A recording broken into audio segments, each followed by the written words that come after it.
রতননগর বর্মনটিলা থেকে দেহার চন্দননগর যাবার রাস্তাটি বেহাল দশা। জানা যায়, দীর্ঘ বছর ধরে বিশালগড় রতননগর বর্মনটিলা থেকে নেহার চন্দননগর পথে যাবার রাস্তাটি বেহাল দশার অবস্থায় পড়ে রয়েছে, যাতে করে রোগী নিয়ে হাসপাতালে যেতে সমস্যায় পড়তে হচ্ছে প্রতিনিয়ত। রবিবার দুপুরে এলাকার জনগণ রাস্তা সংস্কারের দাবিতে রাস্তা অবরোধ করে বসে।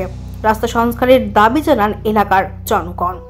এখন দেখার বিষয় দপ্তর কি পদক্ষেপ গ্রহণ করবে, সেই দিকে তাকিয়ে রয়েছে রতননগর এলাকার জনগণ।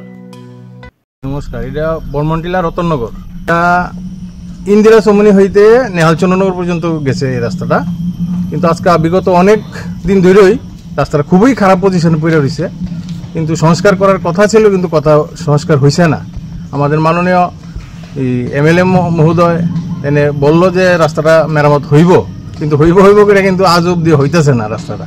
মানে আমি জানি না মাননীয় এমএলএ সাহেব কি করতেছে, আমি দাদা কি কতটুকু আগাইব আমি জানি না। যদি হয় তাহলে আমি এই দিক দিয়া অনেক রুগী এবং গাড়ি অনেকেই যাইতেছে, কিন্তু খুবই কষ্টকরভাবে চলতেছি আমরা। কিন্তু মাননীয় এমএলএ মহাশয়ের কাছে আমাদের আবেদন থাকবো যাতে এটা খুবই অতি সত্বর রাস্তাটার মেরামত করায় আমাদের উপকৃত হইতে পারি। আমার নাম সুব্রত কুমার সিং, রতননগর বর্মনটিলা, রামঢুকা আশ্রম থেকে বর্মনটিলা স্কুল।